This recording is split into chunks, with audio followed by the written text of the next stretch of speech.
Bismillahirrahmanirrahim. Assalamualaikum warahmatullahi wabarakatuh. Apa kabar Ananda 5 Khalid bin Walid? Alhamdulillah, di hari Rabu yang sejuk ini, tanggal 9 September 2020, kita berjumpa lagi dalam pelajaran online. Alhamdulillah, hari ini kita ada pelajaran PPKN dan matematika ya. Ustazah sudah mengirim materi dan tugasnya di Google Classroom ya, anak-anak bisa melihatnya. Baik, sebelum mengerjakan tugas dan sebelum belajar hari ini, kita berdoa dulu kepada Allah Subhanahu wa taala agar ilmu yang kita dapatkan hari ini mendapatkan keberkahan dan bermanfaat dunia dan akhirat. Ista'iddu hab irfa yadana da'u khusyu'an. A'udzu billahi minasyaitonir rajim. Bismillahirrahmanirrahim. Alhamdulillahi rabbil alamin. Ar-Rahmanir-Rahim. Maliki yaumiddin. Iyyaka na'budu wa iyyaka nasta'in.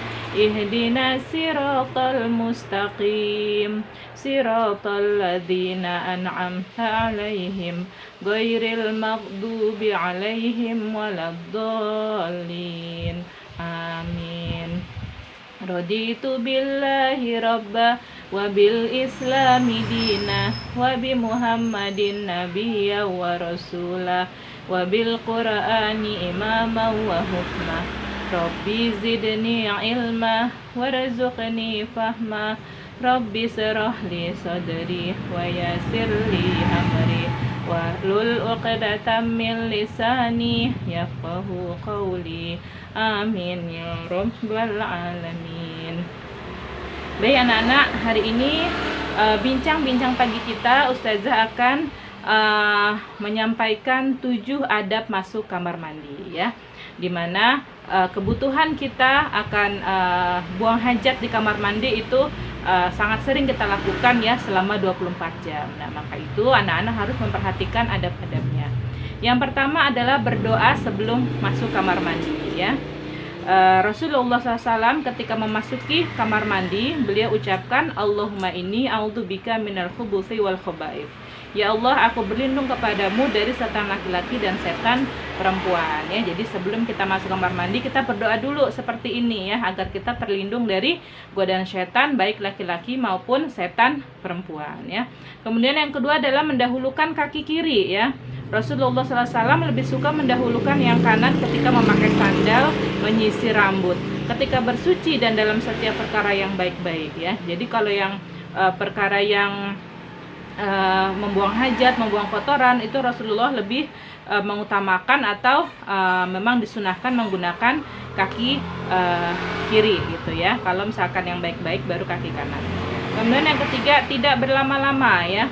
Dari Zaid bin Arqam radhiyallahu anhu, Rasulullah SAW bersabda, sesungguhnya toilet ini dihadiri oleh setan gitu ya. Jadi di dalam toilet itu memang ada setan ya, baik itu setan laki-laki maupun perempuan. Jadi kamu jangan berlama-lama di dalam kamar mandi, seperlunya aja. Kalau sudah selesai buang hajat atau sudah selesai mandi langsung keluar ya. Kemudian yang keempat, tidak menghadap atau membelakangi kiblat ya. Abu Ayyub mengatakan, dulu kami pernah tinggal di Syam. Kami mendapati jamban, nah, kalau kita toilet ya, kami ini dibangun menghadap ke arah kiblat. Kami pun mengubah arah tempat tersebut dan kami memohon ampun pada Allah Ta'ala. Hadis riwayat Bukhari dan Muslim. Jadi kalau toilet kamu membelakangi atau menghadap kiblat, maka harus dirubah gitu ya. Harus dirubah, boleh madhab selain kiblat ya, nggak boleh membelakangi atau menghadap kiblat. Kemudian yang kelima, tidak beristinja dengan tangan kanan gitu ya. Rasulullah SAW bersabda, jika salah seorang di antara kalian minum, janganlah ia bernafas di dalam bejana. Jika ia buang hajat, janganlah ia memegang kemaluan dengan tangan kanannya. Jangan pula ia beristinja dengan tangan kanannya. Jadi nggak boleh ya, istilahnya cebok gitu ya, pakai tangan kanan tuh nggak boleh, harus menggunakan tangan kiri ya. Kalau yang baik-baik untuk makan minum kita menggunakan tangan kanan. Kemudian yang keenam adalah diam. Jika kamu di dalam kamar mandi, kamu harus diam. Umar radhiyallahu anhu beliau berkata, ada seseorang yang melewati Rasulullah SAW dan beliau sedang buang air kecil ya. Ketika itu orang tersebut mengucapkan salam, namun beliau tidak membalasnya. Hadis riwayat Muslim. Jadi ketika ada seorang sahabat ke rumah Rasulullah dan Rasulullah sedang ada di dalam kamar mandi, sahabat tersebut mengucapkan salam, maka Rasulullah tidak membalas salamnya, karena kalau di dalam kamar mandi itu tidak boleh bicara sama sekali, harus diam, ya. Kemudian yang ketujuh, berdoa sesudah keluar, ya. Rasulullah SAW biasa setelah beliau keluar kamar mandi, beliau ucapkan gufronaka, ya Allah, aku memohon ampun padamu. Hadis riwayat Abu Daud, Tirmizi, dan Ibnu Majah, gitu ya. Jadi setelah selesai kamu buang hajat atau apapun, mandi dan segala macamnya dalam kamar mandi, segera keluar dengan membaca gufronaka, ya.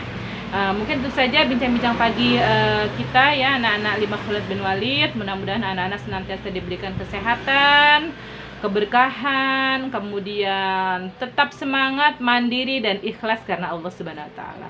Salam sayang penuh cinta dari Sajatiyah. Wassalamualaikum warahmatullahi wabarakatuh.